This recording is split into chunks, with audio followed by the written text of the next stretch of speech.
Good evening, people. Today we are recording our episode number 3 for VPod #Vishnu podcast.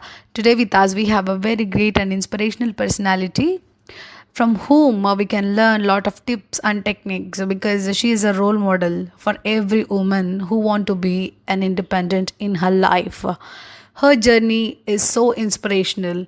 From a sports news reader at All India Radio to the heading in charge of the Global Equity, Diversity and Inclusion COE for Boeing in India, which is a Bangalore based company. She is also having a vast experience of more than 2 decades as an HR. She has been engaged in various industry associations. She has been the convener for policy and advocacy pillar of Indian Women Network CII Karnataka. Not only this, but she is also a member of the Bangalore Chamber of Industries and Commerce. She is a pride ally and engages with NGOs working in the space of women's rights and disability. Besides being a graduate in English literature, she is also has a graduation degree in law and she has practiced an years in the court of law. Moreover, she is a mentor to second career women who are mainstreaming and is a strong champion of promoting STEM education for girl students. Not only this, she is also very much great qualities and qualification that one can learn from her because her life is a open book for every woman who can learn a lot of things to achieve something in their life. Let us ask her and take some tips and techniques to balance both professional and personal life from her, because every girl has a dream to be an independent at some point of time, and she has to be support for her family in her life. So here, presenting a great monument of pride and great personality, and she is a very good role model. I know I have no words to describe her. So without any delay, let us start our episode number 3 for VPod #Vishnu podcast with none other than Miss Nandhini Sarkar.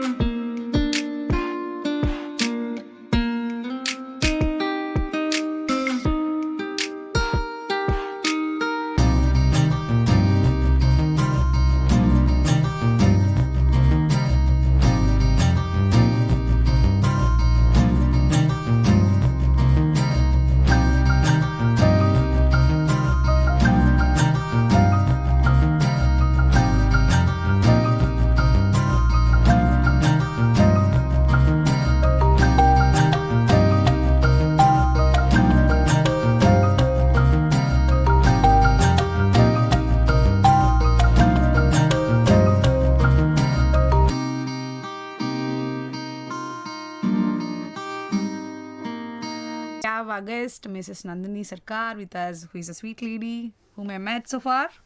So, ma'am, Thank you. actually, I have gone through your profile and I found that you want to become a chef, but why you are into? Well, that's an interesting question. So, being a chef and what I'm doing today, I don't see any difference. Uh, Being a chef, you're in the kitchen trying to use up the spices and the raw materials, which is fruits and spices and your vegetables and your pulses, do whatever, create something.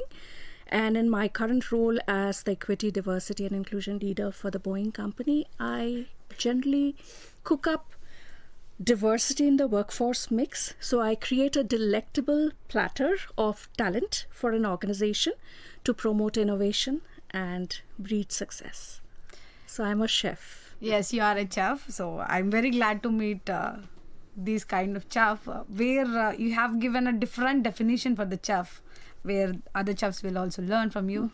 So next thing, so start with, actually you have a vast experience as an HR, about 20 years if I'm not wrong. So I'm interviewing an HR.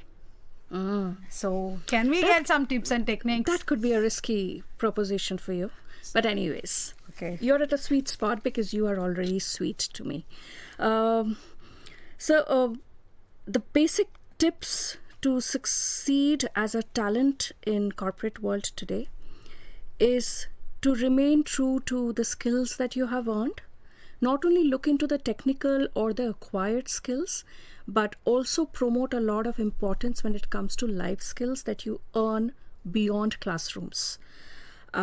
connecting to people, knowing more people who are not similar to you, and ensuring that you are being observant at the same time, because observance is a form of intelligence which we do not give importance mostly, and that's where we miss on the people aspect.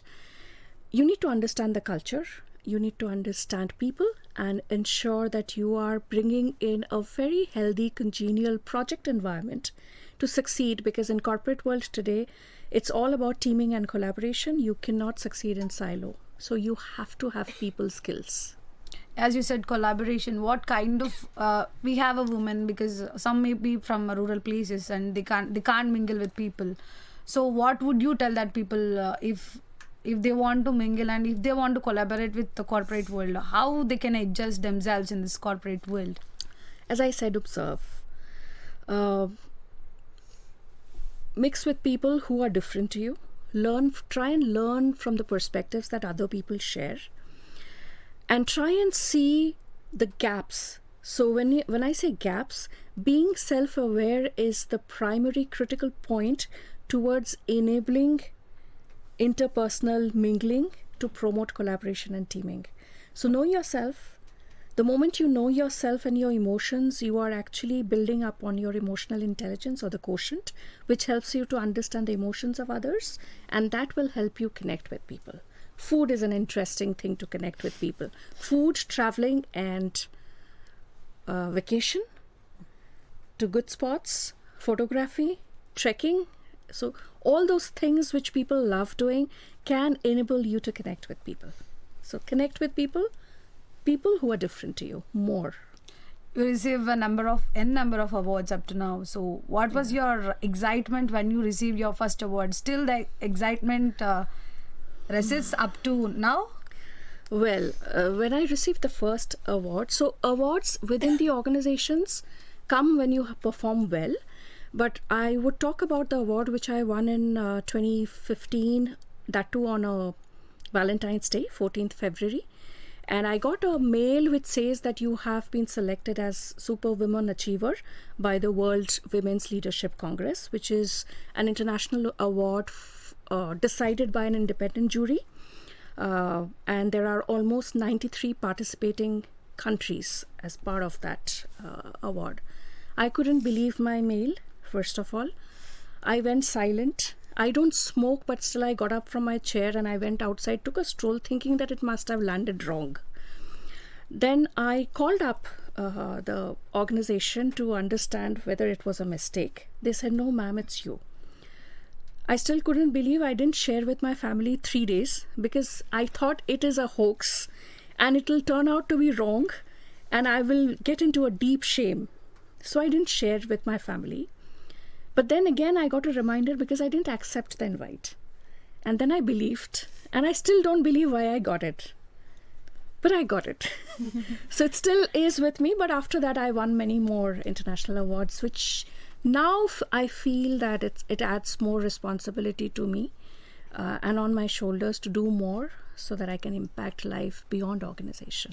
So I would like to wind up what this Women Achiever will give a message to all the upcoming women achievers of our college. My message would be, create your own story. You have the magic in you, so work the magic out. There's no other way. May I know, is there any kind of magic in your life that turned you up? There were many turning points in my life. May I know one single thing? Because when sir said about you, I just gone through Wikipedia, Google, but I just found your LinkedIn profile, that's it. So I want to know more about you because you are so interesting. You have done many things and... Okay, so I had been the black sheep in the family, did everything which my family did not accept or maybe did not see me doing it or see one of the children in the family doing it. But from everything I learned something, and everything that I did, I tried my hands in it with full quality and excellence. So I'll give you an example. When I was doing sports news reading for 5 minutes every day, I earned 545 rupees check. I came back home and I learned the art of using my voice, which came in handy when I was into my learning and training role in companies. So I used to train, and my trainings got rated nothing beyond, I mean, beneath 90%. So that was an art. I have done a lot of voiceovers. I have done a lot of, e-learning modules where I gave voiceovers. So that came in handy. So that was a turning point. The second was the decision to leave Kolkata, my native place, and come to Bangalore. And basically, I was a very, very protected child of the family, but I came out to see the world, and I have gone places now all by myself. So you have to take things by the horns. Yes, I always believe aspire to inspire before you expire. So today again I'm inspired with you. So Thank you so that's much. all for Vishnu's podcast.